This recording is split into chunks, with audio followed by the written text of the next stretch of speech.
What's going on, guys? It's JR here with another installment of my little training videos. And today we did chest, shoulders, and tries. And when I say we, I mean me and my brother from another mother, Alex Drake. If you've been following me for a while on Instagram, you pretty much know who he is. I post about him a lot. He's one of my best friends, very, very, very, very close friends, and was also my prep coach for the first half of my prep. It was about 20 weeks, actually.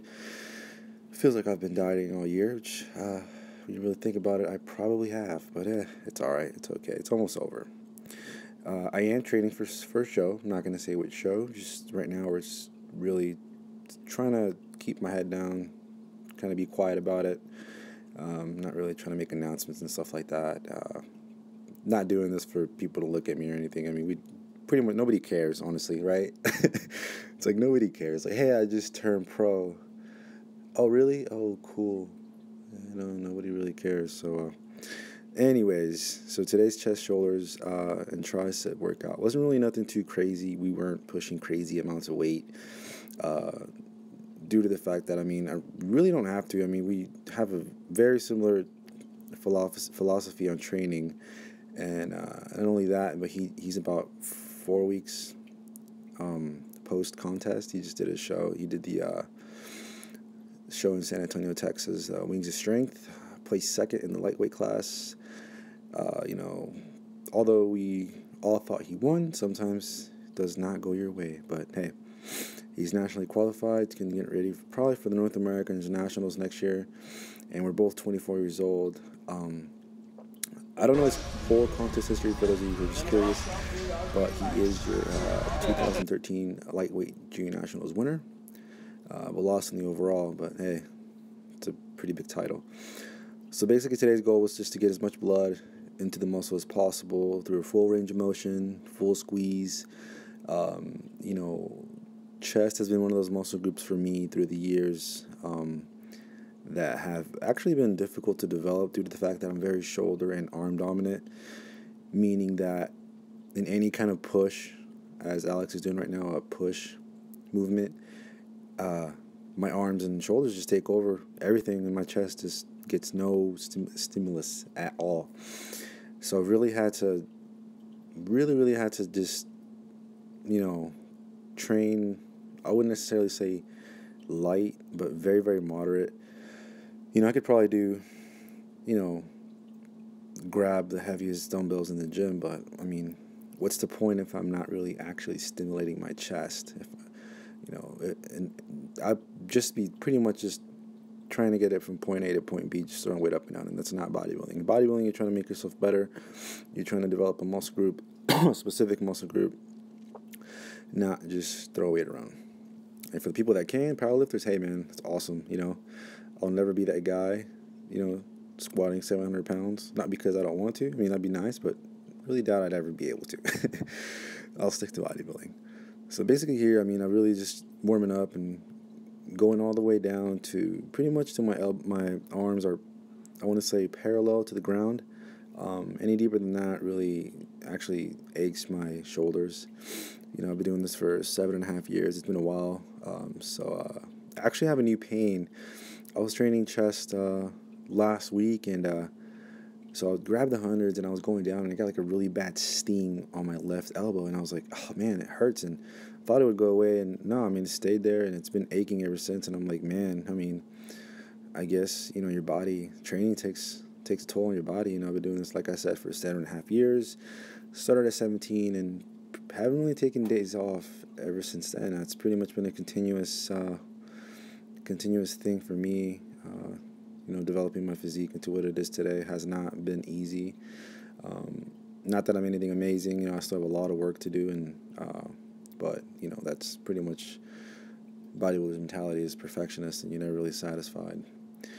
So like I said here, coming up, squeezing at the top, going down slow, sometimes even stopping at the bottom, kind of like a pause rep, and then before coming back up, just time under tension.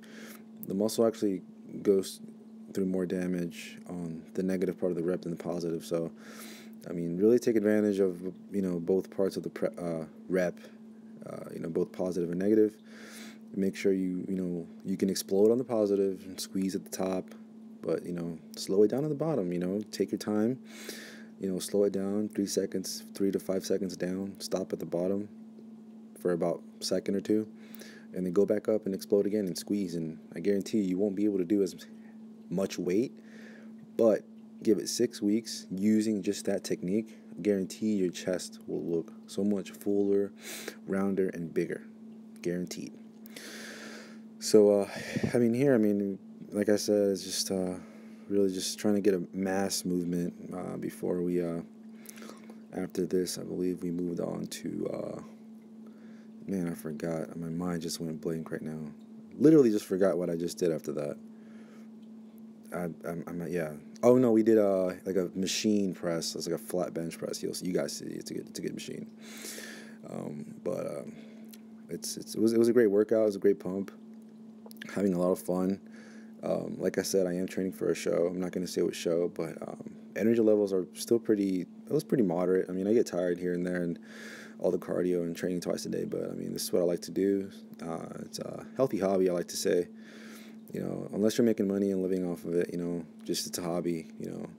Another thing is, don't think you're going to turn pro and make all this money. Yeah, it's definitely possible, and nowadays it's even more possible with social media. You don't even have to be a competitor to make money in this industry. You can basically be a fitness personality and make just as much money, if not more, than top bodybuilders, and that says a lot about today's fitness community or bodybuilding community, and it's growing. Now we have a new category in the NPC, which I'm actually kind of excited about. It's classic physique. It's we have men's physique, then we have bodybuilding. Men's physique, if you guys that don't know, are the guys who hit quarter turns. I don't even know what the poses are called. I would just say quarter turns, and they wear board shorts so they don't get to show their legs. And then you have bodybuilders. If physique was around back when I was 17, 18 years old, I definitely would have done physique. But now that classic physique came out, I was extremely happy because I love bodybuilding, but for my height and structure, I have a very aesthetic physique. I have long limbs. I have a small waist, and I definitely think I can reach that level of crazy size of a professional bodybuilder. I'm only 24 years old. Give me 2 more years, right? But now with this classic physique, kind of makes me happy because I wouldn't have to get as freaky huge. I could stay a little bit healthier.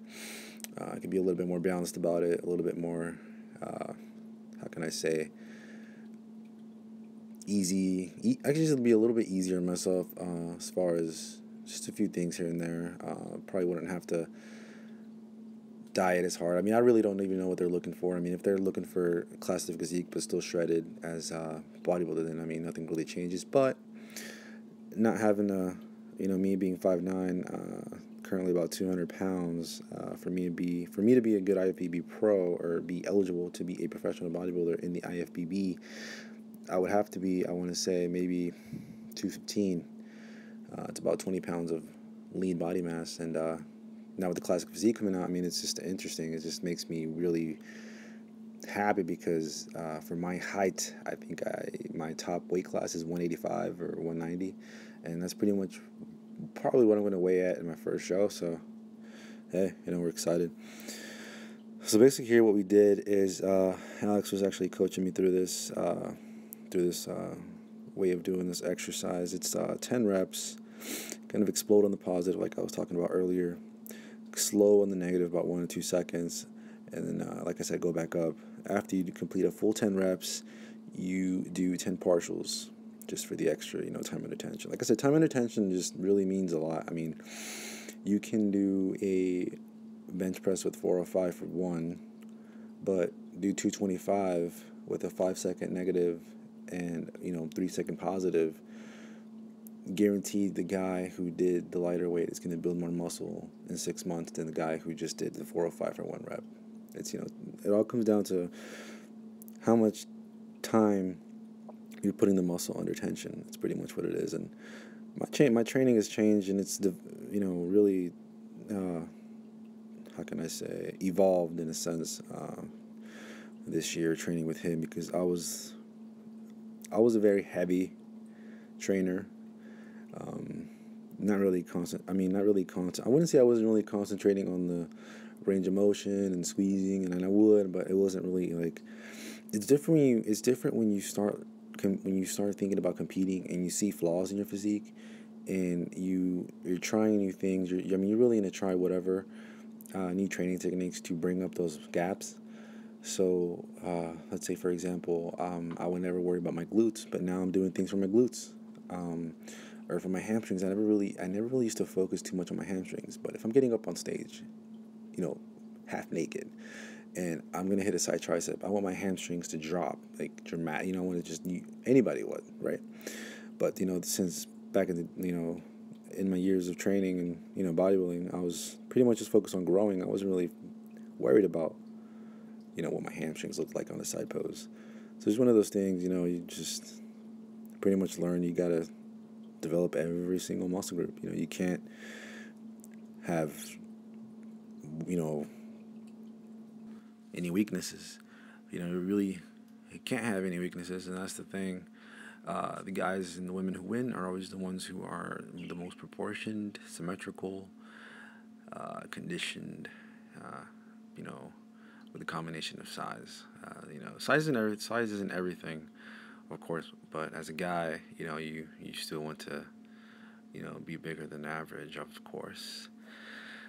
So basically, here is we're finishing up chest with some flies with a 1 second hold, a slow negative, stopping at the bottom, and then coming back up, and pretty much the same thing. This is my first chest workout of the week. I hit most body parts twice a week. Hit arms 3 times a week. Always get a lot of questions on what I did for my arms, or how I train my arms. Arms and legs is probably the most asked about body parts. Back in 2014, I worked with Mark Lubliner's prep coach, who prepped him to turn pro, a NABA pro, John Otis Hollywood. And basically what he had me on was a power bodybuilding split. So I would train everything twice a week. One of the workouts of the week, let's say for chest, would be more for power, low volume, low reps, longer rest periods.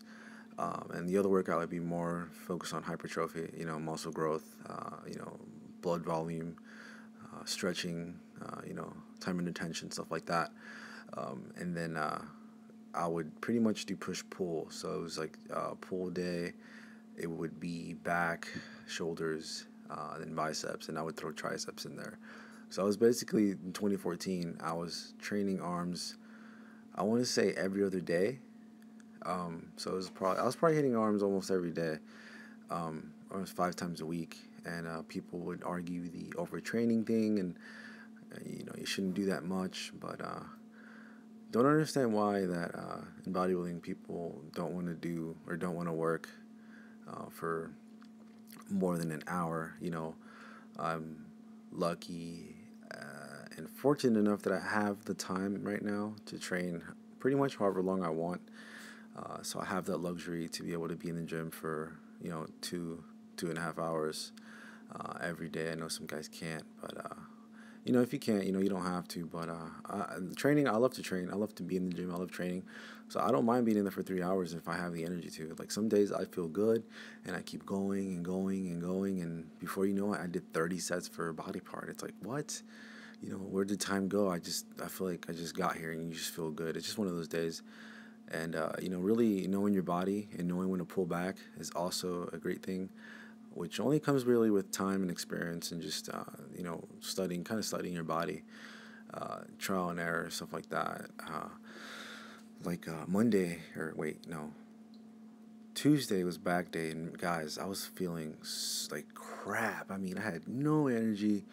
I was having the shakes during my first set. I was sweating really bad, which is not a bad thing, but I just felt weak, shaky, out of breath. I was out of it. I mean, people would try to talk to me. I think I would pretty much just keep my head down and just keep, moving. But anyways, I'm going to cut this voiceover short. I really appreciate you guys watching my videos. I mean, I'm really